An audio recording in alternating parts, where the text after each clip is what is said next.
দুরুদের ফজিলত জেনে আমরা দুরুদের আমল করব।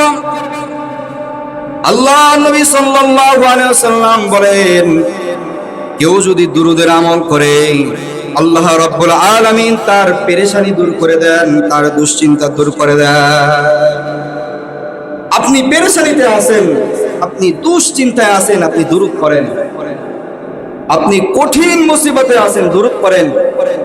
দুরুদ পড়েই দেখবেন একদিন যে কঠিন মুসিবতের দিন, যেই দিন আপনার আশেপাশে কেউ নাই, কঠিন মুসিবতে পড়ে আছেন, দেখার মতো কেউ নাই, ওই দিন দুরুদ পড়ে দেখবেন আল্লাহ রাব্বুল আলামিন ওই কঠিন কাজটাকে আল্লাহ রাব্বুল আলামিন সহজ করে দিবেন।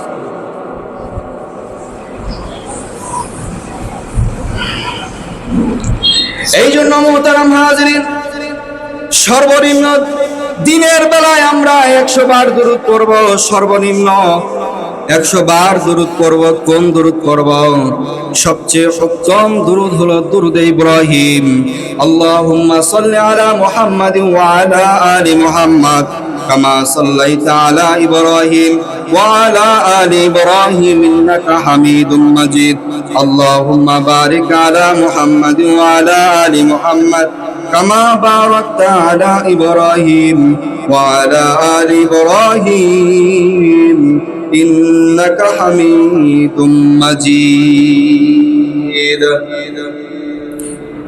এটা আপনার কাছে বড় হয়ে গেলে আপনি আরেকটা দুরূদ আছে, ছোট দুরূদ, সাল্লাল্লাহু আলাইহি ওয়াসাল্লাম, সাল্লাল্লাহু আলাইহি ওয়াসাল্লাম, সাল্লাল্লাহু আলাইহি ওয়াসাল্লাম যতবার পড়বেন ততবার আপনার গুনাহ মাফ করা হবে।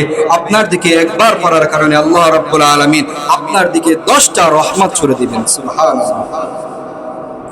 কেউ যদি, কোনো ব্যক্তি যদি দিনে 100 বার দুরূদ পড়ে, আল্লাহ নবী সাল্লাল্লাহু আলাইহি ওয়াসাল্লাম বলেন যে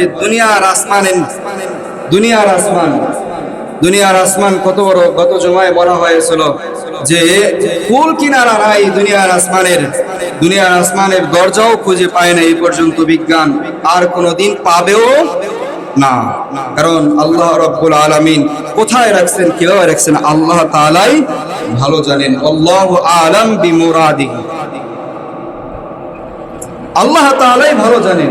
কথা বলেন ঠিক না? কেউ যদি 100 বার দুরূদ পড়ে দিনে, আল্লাহ নবী সাল্লাল্লাহু আলাইহি ওয়াসাল্লাম বলেন যে এই দুনিয়ার ভিতরে যত ফাঁকা জায়গা আছে সব আল্লাহ রাব্বুল আলামিন নেকি দ্বারা ভরপুর করে দেন। সুবহানাল্লাহ। আপনার দুরূদ পড়তে তো ওযু লাগে না, সময় লাগে না। যে নির্দিষ্ট একটা সময়, যেরকম নামাজ, রোজা, হজ, এই বিধানগুলোর নির্দিষ্ট একটা সময় আছে, নামাজের নির্দিষ্ট একটা ওয়াক্ত আছে, ওয়াক্ত আসার পর নামাজ পড়তে হবে। কথা বলেন ঠিক কিনা? রোজা নফল রোজা আপনি সব সময় রাখতে পারেন, ফরজ রোজা রমজান মাসেই রাখতে হবে। হজ সবার উপরে ফরজ না। যাকে আল্লাহ রাব্বুল আলামিন ধন সম্পদ দিয়েছেন, নিসাব পরিমাণ মালের মালিক বানাইছেন, তার উপর হজ ফরজ। একটা সময় লাগে এগুলাতে, কিন্তু আপনি দুরূদের আমল করবেন, ওযু নাই, আপনি পড়েন সাল্লাল্লাহু আলাইহি ওয়াসাল্লাম। খেতে কাজ করতেছেন, পড়েন সাল্লাল্লাহু আলাইহি ওয়াসাল্লাম। রাস্তা দিয়ে হাঁটতেছেন, পড়েন সাল্লাল্লাহু আলাইহি ওয়াসাল্লাম।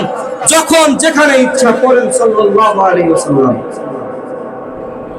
এই জন্য আল্লাহর নবী সাল্লাল্লাহু আলাইহি ওয়াসাল্লাম বলেন, কেউ যদি দিনে 100 বার দুরূদ পড়ে আল্লাহ তাআলা তাকে এমন পরিমাণ সওয়াব দান করেন, আসমান জমিনে যত ফাঁকা জায়গা আছে সব কিছু ভরপুর করে দেয়।